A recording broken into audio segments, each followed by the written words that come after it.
What's going on, guys? Dan Watson, Learning Cameras, and the new Nikon D7500 is now available. And I originally reviewed the Nikon D7100 when it came out. The D7200 I skipped on because there really wasn't much new, and the 7300 and 7400 are MIA. So now we have a 7500, and it looks like Nikon has kind of improved things this time, but there are actually some really notable absent features on this that it really should have, and some kind of reductions from the D52 or the D7200. So we're going to take a look at all of that, and also there's some pre-order options in the description below. Follow me, subscribe, like, and every time we get the cameras in, which we'll get the 7200 in, we'll do a full review of it and show you kind of the specs and features and maybe even compare it with some other cameras. So let's kind of take a look at some of the specs of this camera and what it's missing and some of the new features that it has. Now, really, in many ways, this is kind of a mini D500. For the most part, that's a great thing because the D500 was an awesome camera.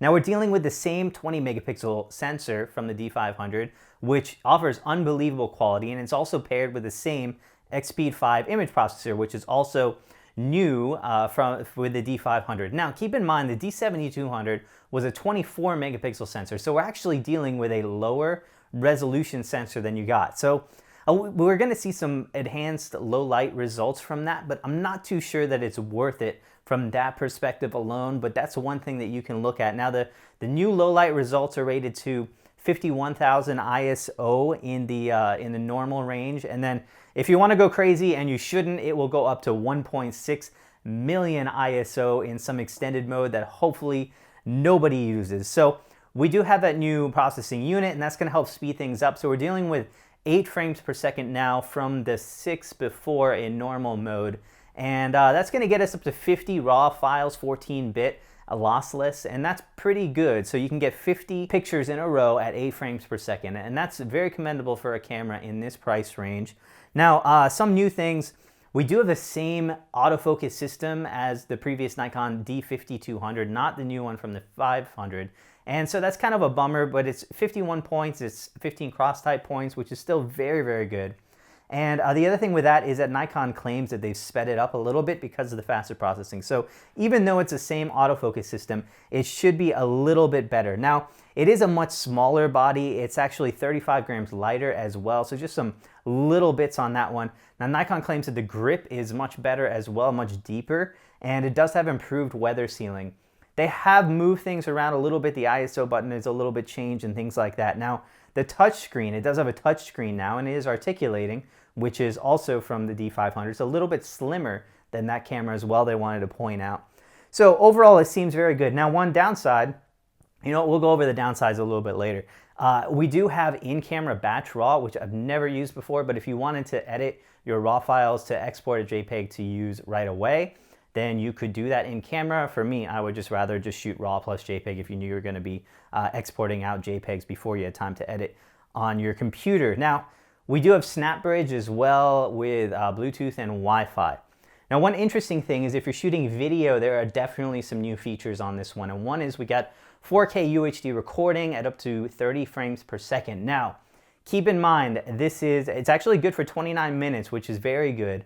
But like the D500, this is going to be a 2.25x crop when you're in that mode, which is really a huge reduction in quality and lost pixels and less dynamic range and worse low light performance. So overall, it's mostly a bad thing. But while I say that, keep in mind that the GH5 I'm using to shoot this with is a 2x crop. The GH4 was actually a 2.3x crop in 4K. So you're really looking at more of a GH4 as far as your sensor size when you're shooting 4K video with that. So it's really bad from an APS-C standpoint because you're losing all of those lost pixels.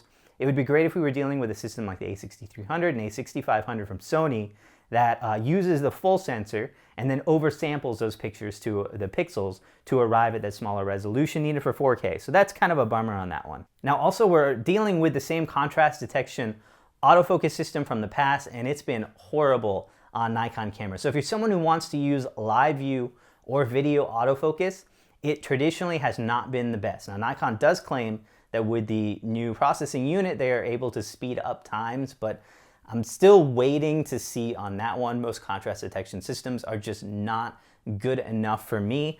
And again, this is going to apply for live view shooters. So if you're a live view shooter, it might not be your best camera, but again, we'll wait and see till we get this in. Now we do have time lapse that you can record in camera at up to 4K. So that's nice, in camera 4K time lapse. Another thing is that the card slot is UHS 1, not UHS 2, which is kind of weird to do in 2017, but it won't matter too much for most cases on this one. We do have an electronic stabilization, which again hasn't been that great for me in the past, but we'll see if Nikon is doing something better than most options. Digital stabilization is in a lot of the new Canon cameras as well, and it's another feature that they can have with that advanced processing. So those are kind of the video features. Oh, we do a power aperture right now, and that's huge. My biggest qualm with the 7200 and the 7100 and 7200 from Nikon were that you could not change the aperture in live view or while shooting video. It was a huge loss to me. And you had to actually jump back into photo mode and then adjust your aperture and then jump back into video live view mode in order to see your settings and to shoot video. And it was horrible, absolutely horrible. So we finally have a power aperture in video mode and live view shooting. That is huge. We don't have peaking for video shooters, but you do have zebras, so that's something there. You also have a mic input, headphone, and so that's very good. Touchscreen is going to help you with touch autofocus. So overall, some very good things on that one, but let's talk about some big missing features. One, it's now one card slot down from the D7200, which was 2 card slots. Also, if you were to go up to the D500, that's 2 card slots as well. Why Nikon pulled it out, I'm not too sure, but it's actually a reduction from that camera. Also, if you're someone who uses Nikon's old lenses, this does not have AI coupling. So no, if your lens doesn't have a CPU built in, it's actually not going to work with that. So that's kind of a bummer if you're one of those Nikon old glass type people. Another big one, no vertical grip option. There are actually no connections on the bottom of this camera. And so it appears that you will never be able to add a grip, which is a big feature of the D7200 and now missing in this one. Also, that screen, while it is articulating in touchscreen, is actually gone down in resolution from 1.2 million pixels to 922,000. So kind of a bummer on that one as well. Hopefully it's still bright because that can be an issue as well. Also, no NFC, which we did have on the other one. So you're dealing with just Wi-Fi and Bluetooth, but the 7200 did have NFC, and you do have less battery life performance. So from the D7200, if you're a photographer, while there are some new features on this, there are quite a few things that are actually downgrades, and this is a more expensive camera. So you're looking at $1249 for the cost of the body alone. Nikon does have, I believe it's a 16-80mm f2.8 to f4. I'll put a link below. That's a great lens, an unbelievable range, and still a very wide aperture. It's a stabilized lens. I'm kind of torn on this. While there are some awesome features on this, and if definitely on the video side of things, if you're a 7200 shooter and you find yourself shooting more video, it's probably a good camera to go with if you're sticking with the Nikon brand. There are other cameras out there that might be decent for you from Sony and Fuji as well. But if you want to stick Nikon, it might be a good option. But if you're a photo shooter, and definitely if you're upgrading from the 7200, there are some reductions. You're dealing with that lower quality or lower resolution sensor, and then a lot of missing features that you used to have. Again, I'm going to kind of reserve some judgment for when we get the camera in, but it's kind of a hit and miss for me at this point. You know, the D7200 was $1,200 when it came out, so we're actually dealing with a $50 price jump to get some of those features from the D500, but also lose quite a bit, and I'm not too sure if that's worth it. So again, subscribe, we'll get the camera in. If there's any more information, we'll correct it in the description below. It's a brand new camera, there's still a lot of unknowns about it, and again, when I get this camera in the hands, you will see it. So check out a lot of the other video. You can even check out that old D7100 review. Again, D7200 was almost the identical camera, which is why I didn't use it, so much of that same information will apply to that camera as well. Thanks for watching, subscribe, and stay tuned.